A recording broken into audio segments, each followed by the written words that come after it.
So I put it to you, as a state representative, to help on a statewide level to deal with a statewide issue.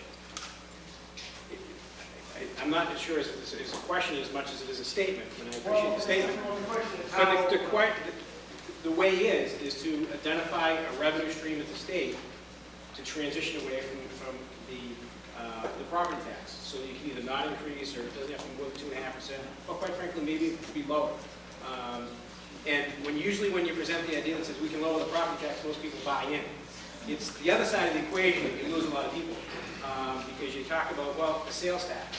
You say, well, we do a little bit, a penny or 2 cents on the sales tax, and raise, and figure every penny on the sales tax raise is roughly $600 million. But then you look at what neighboring states do, and there's always an incentive to go further incent people going across the border and doing things. Right now on the sales tax, 1 out of every 5 cents is going to be going to school building assistance. 1 cent goes to the MPTA as a revenue stream. The other major sort of area you can go to is the income tax.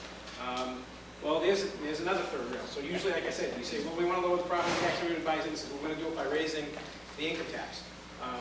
So the best way to think about it, if you wanted to lower everybody's property tax bill by about 10%, because in the aggregate, the state raises, the cities and towns raise about $10 billion, roughly, off the property tax. You need to raise $1 billion or add at least 1 percentage point on the rate of the income tax. So you have to go from 5 to 6%, or 6% to 7% to do that.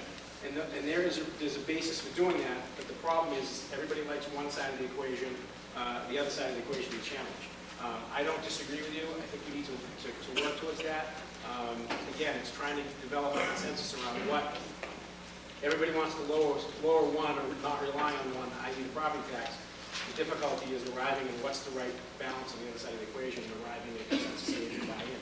I ultimately think it's going to be some consensus that's arrived at by putting some proposals on a ballot and having the voters decide which one of the menu they want to do. Some states have done that. Say, we'll lower property taxes by this amount and replace it by, you pick either A, B, or C, and whichever one comes out as the majority, that's the way we'll go. And that is an attractive way of doing it in terms of getting buy-in by the community or the public. Thank you. We've got a lot on our agenda to cover. I'd like to move on at this point. I don't think we have any choice. We'll be here until 4 in the morning. So, Mr. Chairman, yes. are you going to give the department? Yes, absolutely. As we get in, look at these various options that we have, the department heads will have an opportunity to discuss the impact of that proposed change, because I'm sure the board would like to hear that. Okay, and with that, I'm just going to go and flip a couple of slides and proceed with our discussions.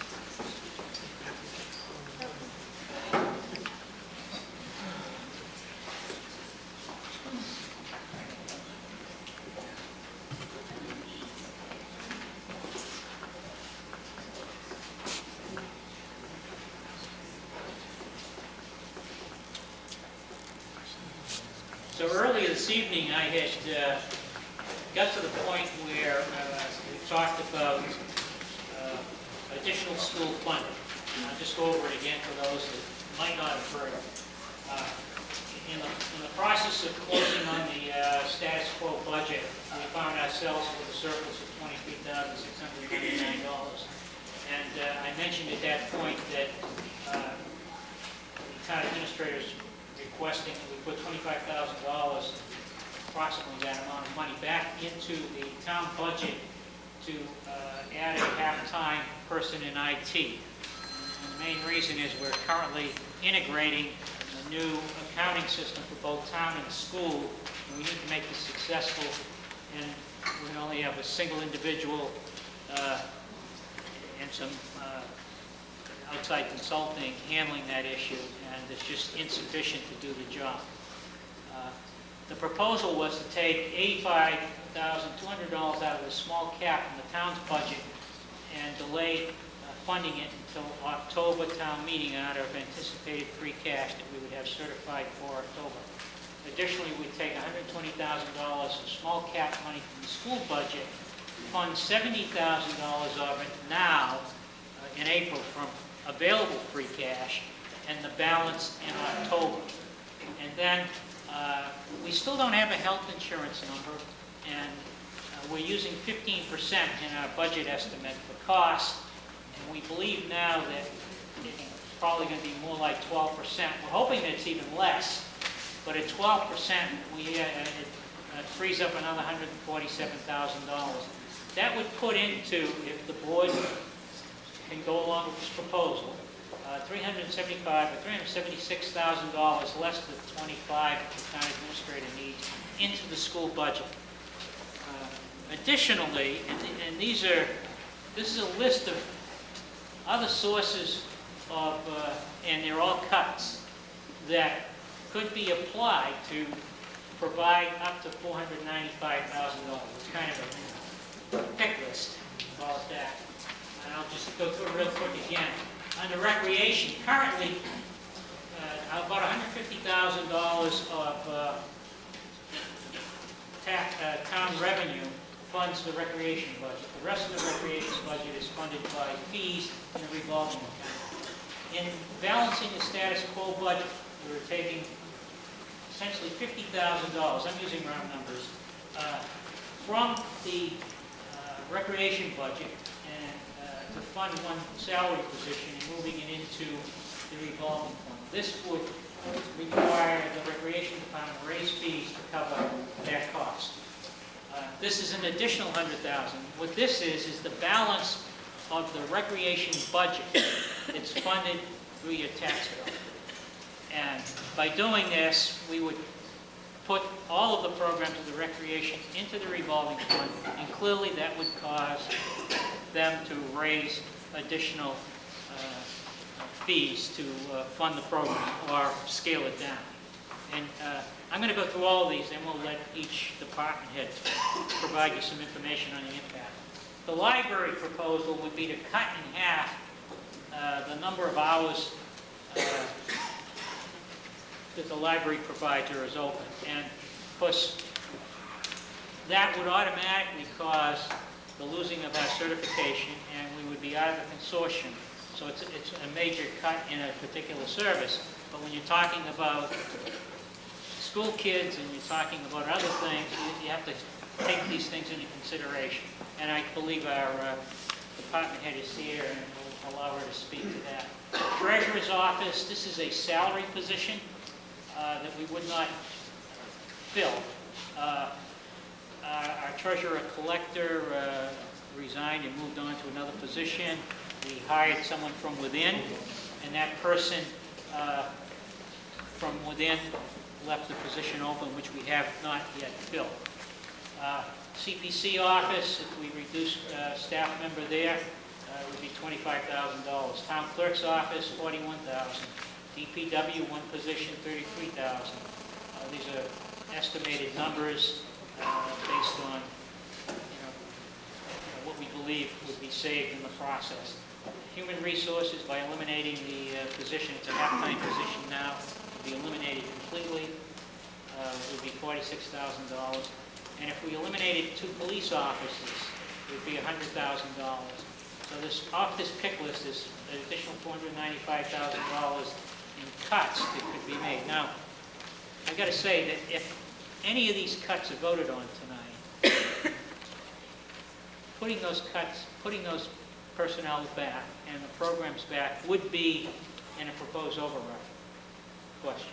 Almost on a dollar-for-dollar basis, if you look at it from the point of view that would reduce, by funding the school budget, would reduce the amount of the school override, but it would be supplemented by an equal amount of the town override. There's a couple of issues in that wouldn't be funded. Obviously, some of the money on this slide related to a savings in insurance obviously wouldn't have to go in the override budget, but other things would. We probably would go back and put cap into the school budget and to the town budget, things like that, all of which we will discuss and make decisions on tonight. Just the unknown funding, and I think Representative Jones said additional Chapter 70 money. I think I could take that off the list now. Actual town health insurance costs, I've already mentioned it. For every 1% that we get a savings, we save about $47,000. There's a couple of other things that are a concern. Obviously, we all know that our cost of fuel, gasoline, and heating bills have gone up, and the paper continues to report that the cost of oil is still going up, and we have some exposure there. Fortunately, our school business manager, our town finance director, DPW people have engaged in contracts, and we haven't get hit with the increases that maybe a lot of homeowners have seen. So we don't think that's currently at risk, but we are watching it carefully. In the vocational school assessment, I went into a little earlier. Last year, we usually get the final bill long after we have our town meeting. And we got a big bill, and we had to supplement that budget in October. We used that number this year, and then we found out that it might be less. But it's still an iffy thing, and we won't know until it's long past, and it's something we usually deal with in October. Mentioned the free cash.